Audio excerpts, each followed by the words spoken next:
好，那么今天呢，我想要教一个人出来，这个人出来呢，你跟我出来一下。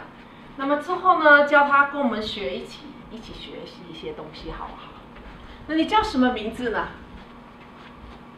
你今年几岁呢？今年几岁呢？OK， 好，那他不懂的，他讲我们在讲什么，对吗？所以呢，我跟他讲啊，好，今天学一个字好不好？这是叫做白色，白色哈。白色，这叫做白色，白色对吗？白色对吗？对吧？白色嘛，这是白色哈，这是什么颜色？白色，白色是对的，很好，大家拍手。白色啊，对对对，这是什么颜色？白色，对了，这是蓝色，蓝色，蓝色，这是什么？蓝色，对了对了，这是什么颜色？白色，白色，对了，拍手拍手。Total immersion is when you do not need language, but you can still teach with your actions. So you want to prepare your lesson if you're totally immersed in that culture. Little kids, they understand, research shows, right? Has many languages, you expose to them, they can just pick it up natively.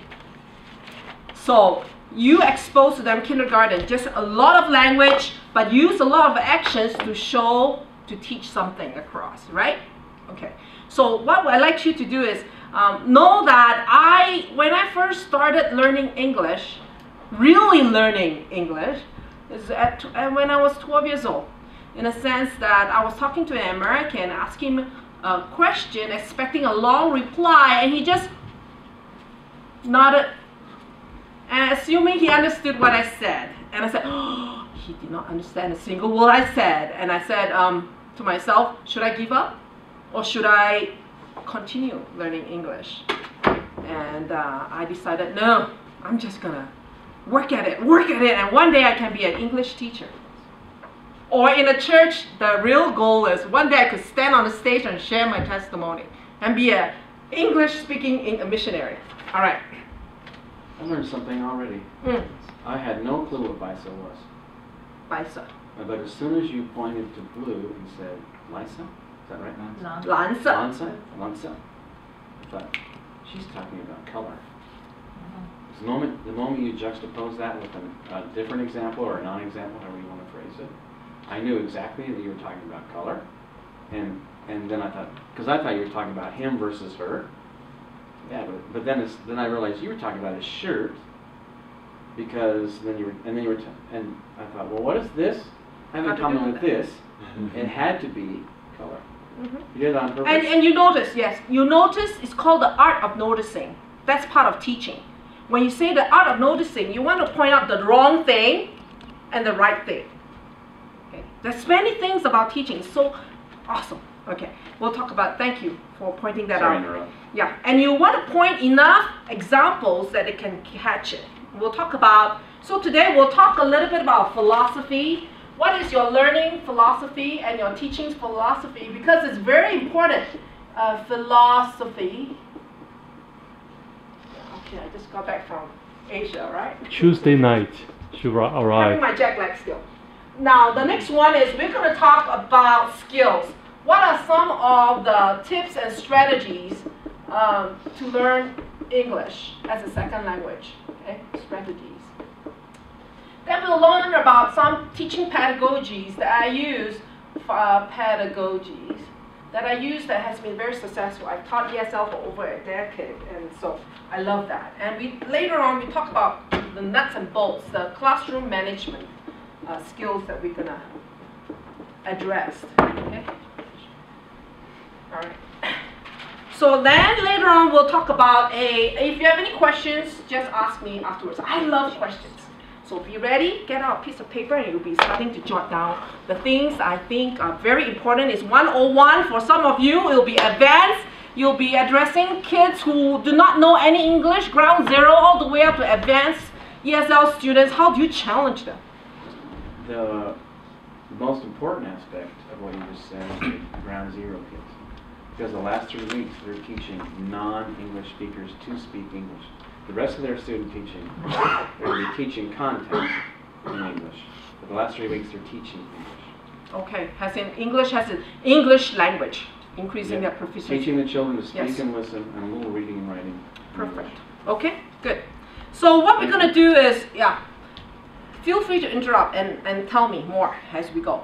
I like to, first of all, start out with your philosophy, because your philosophy will inform, will dictate what you do in the classroom, will dictate your rules and how you grade and everything else. So for me, if when I train my TESOL students or mentor them, I will ask them, what's your learning philosophy? What do you think a learner should be? What is your 概念? What is your attitude, perspective of what a learner should be? What a teacher, what's the role of a teacher? And I have them spell it out so that you know where is your, where are you coming from? Hi, welcome. So what I'd like to address first of all is, now I'm not going to show you my teaching philosophy. What I like to do is I'll show you some of my teaching philosophy. For me, I believe the role of a learner is that every student wants to be successful, including the kid who is in your class, including the kid who is 捣蛋, who is disrupting the class. Every student wants to be successful inside. Okay? Every student, I believe that every student wants to be challenged. Have you seen some people who go very disruptive in class? I learned it so many times. Why am I learning it again? Addition, subtraction, there's nothing to it. I know it. And so you always come up with a math, a challenge on the board, say, oh, this is a yummy one for those who want to try it. And you just write a very complex one and you go, you can see your brain, you know. So I believe that every student wants to be challenged. Okay, so I will challenge in a class where you have so extreme students. You want to do something in your lesson plan that will challenge those kids who are advanced. Alright? I believe that students need to be hardworking. It doesn't matter if you're smart, but successful people always work hard, right? So I want to develop that habit. So some of them come to class in ESL, they say, why am I learning English? And I'm not going to use it anyway. So you want to use it as a way to motivate students. See English as a challenge, all right? In life, there's many challenges. I want you to, in nature, you know, we meet a challenge, we run away, right? Fear and flight. But I want you to see math or English as a challenge and have the courage to face it. I'm here to help you. And so I want my students, I believe my students, I want to empower my students to be self-motivated, lifelong learners of the English language. I want them to fall in love with the English language because I did. And I am still learning my English. I will tell them, see, I speak not very perfect English, but I know the strategies in learning how to learn English better, effectively, or teach English effectively. Okay? So the philosophies drive what you do. So I want you to reflect on what you think a learner should be doing, because just a few, four, five of them. What a teacher should be doing. I think a teacher should have what we call it in special education. No one rise to low or no expectations. No one rise to low or no expectations. I come from a background that's like that, no expectations. But at least I give myself some kind of expectations and I rise to it. So I always like to give an expectations that's not beyond their grasp, but it's within their reach. Okay? So you want to challenge them enough that they can stretch themselves, but it's not so ridiculous that they cannot do it. And you will just discourage them, right? We call it in special education, set them up for success. So you want to think about your lesson plan, what you do to set up your students for success. All right? The next one, another philosophy I thought about is be prepared. I am a person who loves to be prepared. And I expect my students come to my class to be prepared. So their homework, guess what? When you have homework from me, it has to be on my table before class starts. After that, in the trash. No excuse. And why I said that? Because I don't want kids coming to my class, I did not do my homework, and while I'm teaching, they're trying to finish up their homework. So what is your philosophy? What is your teaching philosophy? Mine is they have to really be prepared in class.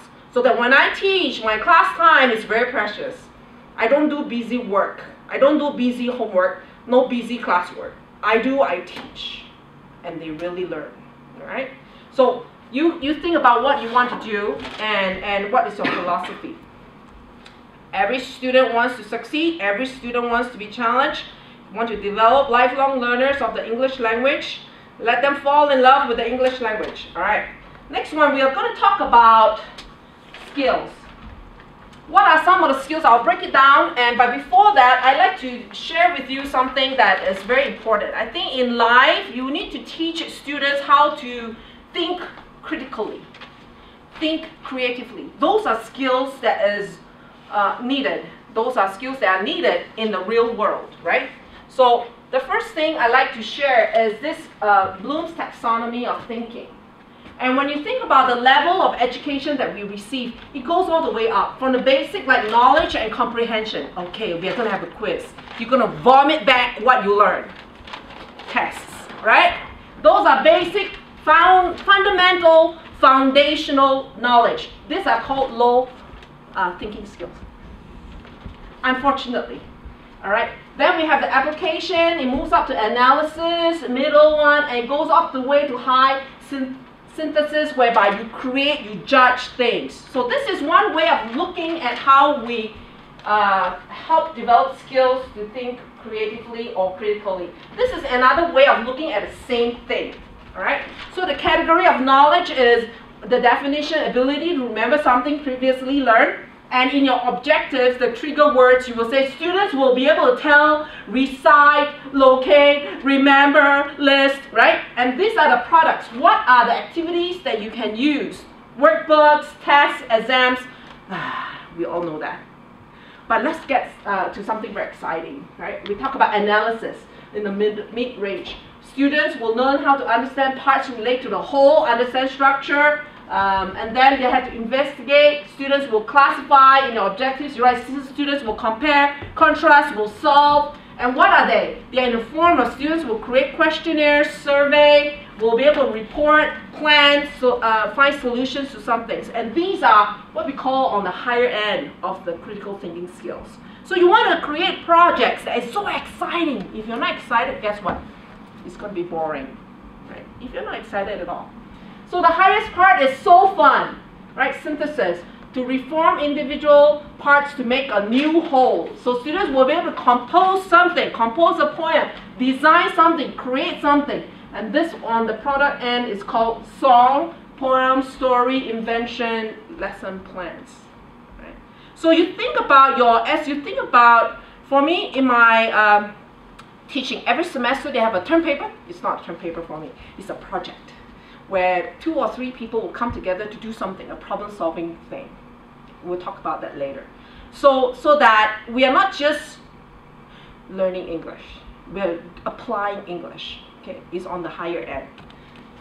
So this is one way I like to improve their thinking skills. So at the elementary level, the same thing to look at is, for example, the buggy. Okay, about the bug life, right? How are you going to talk about the bug life? From simple way, we talk about the types of insects, knowledge, they're going to observe the environment, analyze to relate 5 types of insects, come up with a poem. You can teach this level at this level, or you can teach at a higher end where they do different activities. You understand? So for example, over here we talk about the life cycles of insects to very complex metamorphosis. So describe the stages of the insects. You do a role play of a butterfly, how I turn into a worm into a butterfly, right? Or you can go up here to depict each of the, in a film strip, they can come up with a film strip or something. So these are different levels of complex thinking. Okay? Some of the, just to jumpstart your brain, think about, wow, you know, will that be exciting for my students? And this is one thing I did for my ESL students. For example, I do a low-level one. Okay, they are learning about prefix a word, the root words, the prefix and the suffixes. So they have to memorize what they are. They fill in the blanks for some of them, and they come up with 2 examples showing the word give, the creativity, creative, possessive. And then at the end, they are going to do something at a higher end, whereby they have to come up with some of the words there with a story. And they have to underline the words used. And it was so fun come up with spelling words, 10 words, and come up with a story every week. So okay, that's part of my students' work. Next one, you talk about a reading. When you think about reading, you talk about the principles of problem solving. The first step is to state the problem and all the symptoms of the problem. Next step is to make a goal, and third step is and we're reading something, right? But in real life, what does that apply to me? And students always think, what does it has to do with me? And so what I did with my students is that at a university level or at a secondary level for those, you can think about, have a group of students, 2 or 3 of them, gather around, think about a problem on campus. And I'll tell my kids, you know, the world is full of complainers. I want you to be part of the problem solvers. Right? So you think about a problem on campus that you're not happy with. And I want you to think about, find out what's happening over there. After that, you come up with solutions. And I always tell them, you know, I have a very rich, wealthy friend, and he says, you know what's the key to success? I said, what? The key to success is to have a plan A. Plan A doesn't work, plan B. Plan B doesn't work, most likely, plan C will work. I tell my kids that, and I said, you know what? You're going to identify the problem, find out what it is, and then you're going to come up with solutions, 3 solutions. And you're going to write a letter to the person in charge in English, and you're going to send it to him. And it worked. And our campus at BYU Hawaii, they used to eat leftovers for lunch. They hate it. And then, so they talk to the manager in charge and give solutions. And guess what? They have different clubs from Tahiti or Chinese club. They will come in and cook their local dish. And everybody got so excited, you know. That's diversity. So you can create something with the English language, all right? Problem-solving letter. Teach them about the sandwich style, meaning when you write a letter, you have the good things that's happening, the problem with the solution at the end, and an encouraging word. It's called like a sandwich letter, okay? So I teach them different things. How do we learn? So when you sit down and you read, you know, sort of the percentages, I'm not sure if it's really real, but you think about when you just read it, you retain about 10%, 20% what you hear, 30% what you see. Hear and see at the same time, oh, you remember 50%.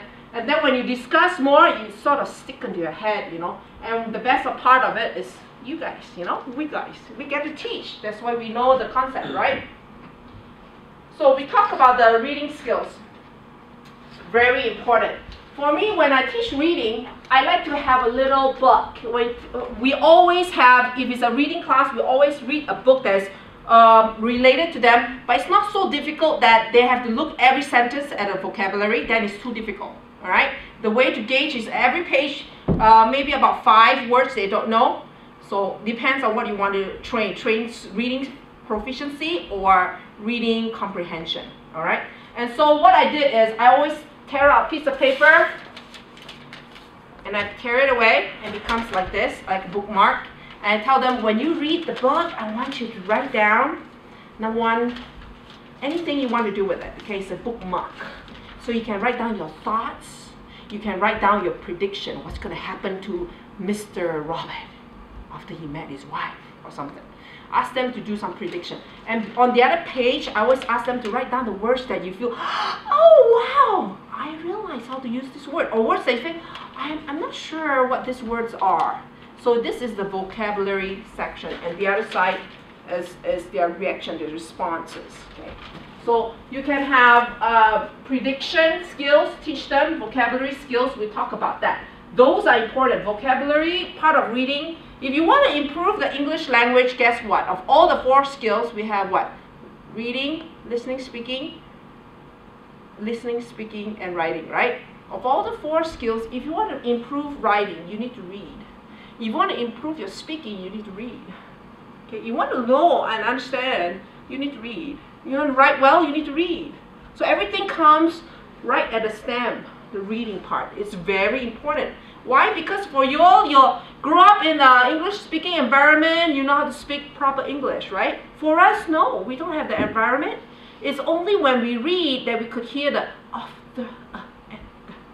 So when you look at the ESL learners, you will see how come they're speaking